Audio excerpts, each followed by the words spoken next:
Hi, welcome to another episode of the Principal Liner Notes. This is Sean Gaylord coming to you on it's a Sunday morning. It's the 7th of May, and it's usually around this time of year that I commemorate a very special and favorite Beatles album of mine. For those of you who know me well, you know that my favorite Beatles album is the Let It Be album. I've written about it, I've podcasted about it, I've talked about it, and that album is doesn't usually hit the short list of favorite Beatles albums. That's usually reserved for Abbey Road or Sergeant Pepper's Lonely Hearts Club Band or Rubber Soul or Revolver. Let It Be kind of gets lost in the shuffle.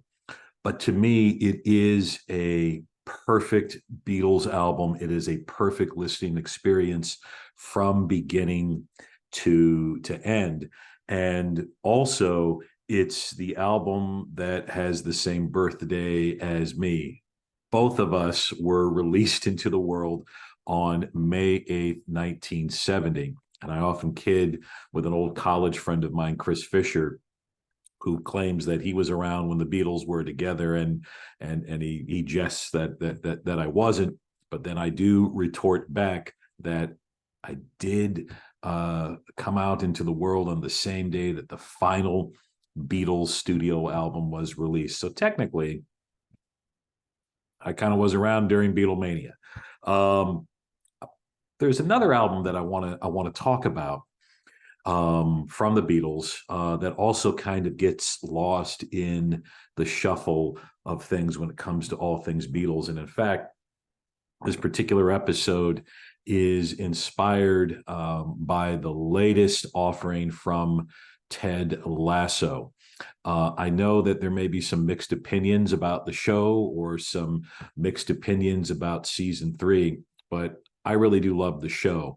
And I love the character of Ted Lasso, and I love the whole kind of arc that he's going through.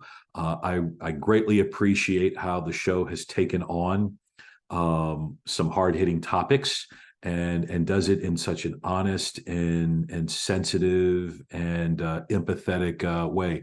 For example, the character of Ted Lasso is dealing with anxiety and panic and depression, and I appreciate how the writers and producers of that show and the actor Jason Sudeikis have cast that in such a healing way to give support for others who are enduring through those things.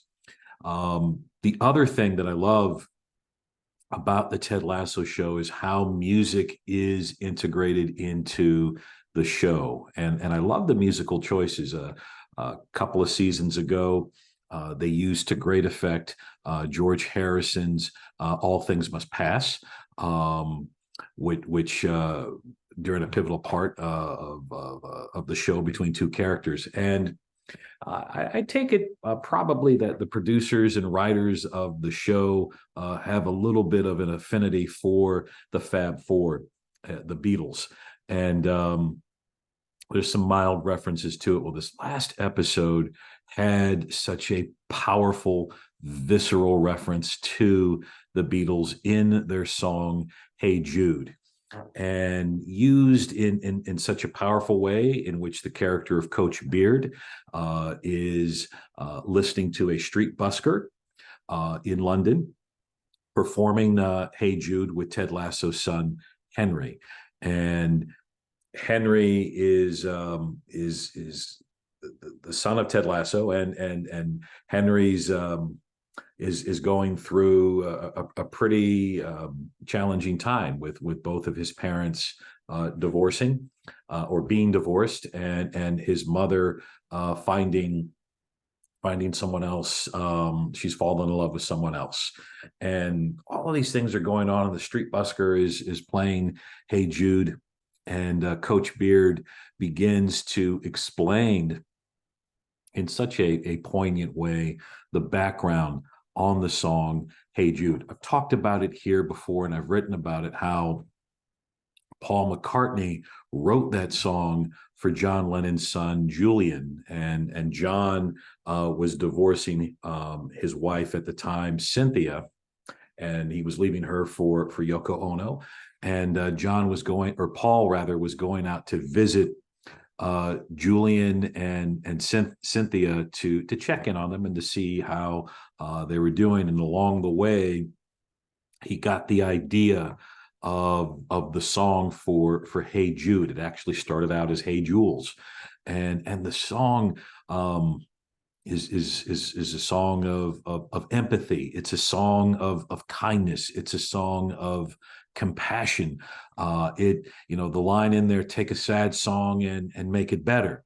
And that's essentially what Paul was doing in visiting Julian and checking in on him and taking the sadness of Julian's parents breaking up and writing this beautiful song, an ultimate act of compassion. The album, the song was a single. It does not appear on a Beatles album. When it was released in 1968, it was a single, backed with Revolution. You may have heard of that song as well. And hey, there's so much about Hey Jude to unpack. The song is over 7 minutes long. It's a number one hit. There's so many just great pieces of trivia and moments within that song that are powerful and make it an enduring and lasting song of the Beatles canon. It didn't release on an album until February of 1970 on this compilation from Capitol Records. The picture there, if you can see there, is from August of 1969. And this picture is from the final photo session of all four Beatles. In fact, it's the last time all four of them were seen together in public. And perhaps probably, if I'm not mistaken, and I'm sure there's some Beatle trivia folks out there, this is the last time all four of them were together ever. So there's a great deal of poignancy to this picture and to this compilation. The compilation is called The Beatles. It's called Hey Jude. And if you have this album, you might want to check the spine of the record, because you may have a collector's item. When it was first released in February of 1970, it was originally called The Beatles Again. But because of the magnitude of the song Hey Jude, and it was a worldwide smash, they retitled this album The Beatles Hey Jude. So they released some copies of the Beatles Again. And so if you have the Beatles Again on cassette or album, let me know if you want to part with it or donate it. I'll gladly take that off your hands. But anyway, this is a great compilation of songs that didn't appear on, or singles rather, that didn't appear on albums. The Beatles were very adamant about not having their singles on albums. And it was a policy they had up till about the Abbey Road, Let It Be era. But it's a great compilation. You've got the Hey Jude song, you've got Revolution, Paperback Writer, Rain, I Should Have Known Better, The Ballad of John and Yoko, George's Old Brown Shoe. It really is. It's a tight little compilation. It's great music to either drive to or play at a party, or if you're reading or writing or whatever. This is actually one of my writing background music albums. I'm working on a second book. But the song Hey Jude is the centerpiece of this album, and it kicks off side two of this compilation. And in thinking about the episode of Ted Lasso and thinking about the origin of this song and all of this happening around Teacher Appreciation Week, whether you celebrate it last week or in our schoolhouse, we're celebrating it this week, I think about the line, taking a sad song and making it better.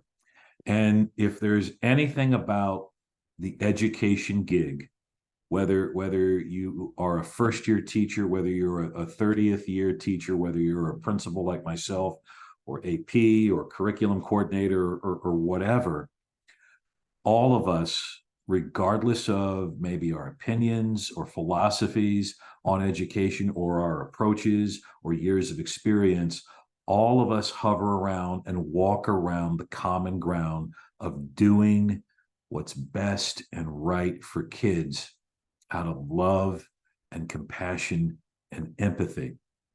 And I think about the teachers in my life, in my education, who took my sad song and made it better. I've talked often about my fifth grade teacher, Mrs. McMonagle.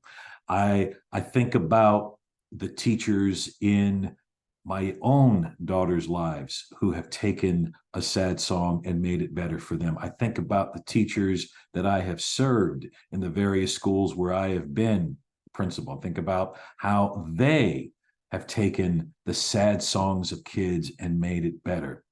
And there is so much about the teaching gig. There is so much about that goes into it. And teachers right now are enduring a lot. There's a lot of social and political weight and emotional weight that teachers are carrying. But regardless of all that, teachers are still leaning in a compassionate and loving way and taking the sad songs of the kids they serve. And a lot of our kids are going through heavy, major things, And yet our teachers show up every day and take a sad song and make it better, just like Paul McCartney did for Julian Lennon in writing the song Hey Jude. Just like this song is in essence taking a sad song for others and making it better for so many folks. Everyone has a Hey Jude story. Everyone has a moment where this song kind of hits home. And just thinking about the Ted Lasso episode and how it hit home, it served as a reminder for me. Wow, what powerful timing that this song is being played around Teacher Appreciation Week. And it got me thinking about the just the brilliant, compassionate excellence that teachers do every day to take a sad song for kids and make it better.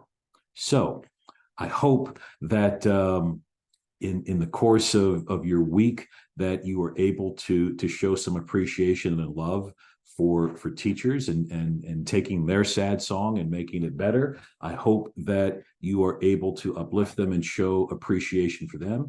Might be a good opportunity to put on Hey Jude, and to dig the emotional groove of the Beatles within this brilliant and beautiful song that is Hey Jude. So thank you to all teachers for taking sad songs every day, and in some cases taking sad songs multiple times within a day and making it better for kids. This is Sean Gaylor. This is the Principal Liner Notes. I will catch you on the flip side. Don't forget to share with the world your dreams and visions, because you help make the world a better place, and the world needs your dreams and your visions. And also, don't forget to take a sad song and make it better, because you are definitely changing the world and changing the lives for the kids and schools and communities you serve. And I thank you, teachers, for doing all of those things on multiple levels every day. Catch you on the flip side.